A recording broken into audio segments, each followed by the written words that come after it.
एहिमे स्वाभाविक रूप से नेतृत्व तो हम करिए। अब नेतृत्व एकटा ओहि समय में तत्कालीन पत्रकारिता हम करी, लेकिन हमरा बुझाइए हमर सबके सहयोगी, हमर सबके जे है से अहाँके सहयात्री सब जे है से सबक सलाह रहे।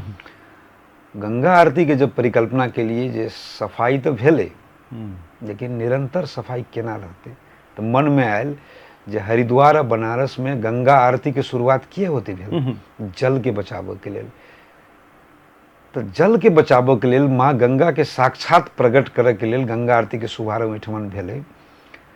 तो हम सोचलिए जे संसार में जल की देवी माँ गंगा और धरती की देवी माँ सीता दोनों के संयुक्त संगम आरती अगर संसार में कतौ होइ छै तो जनकपुर धाम के या मधेश के या सनातन धर्म के अपने के जे है से महत्वपूर्ण भूमि कही तो अब बाबा के साक्षी राख जानकी जन्मभूमि जनकपुरे धाम है।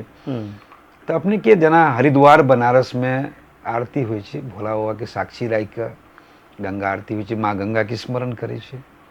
बहुत जगह अपने के भगवान राम के आरती होइ छै, लेकिन जनकपुर धाम के आरती कनिक पृथक अछि। हमने कहली कि स्वाभाविक रूप से कही कि जल की देवी माँ गंगा और धरती की देवी माँ सीता दोनों के संयुक्त आरती ये दुर्लभे है और भगवान भोलेनाथ के साक्षी राख के तो ते हिसाब से जनकपुर धाम के आरती इस संस्कृति धीरे धीरे लोक में बन गए और लोग देखल कि जेकर सकारात्मक पक्ष देखल के लोग इनमें जुड़त गए।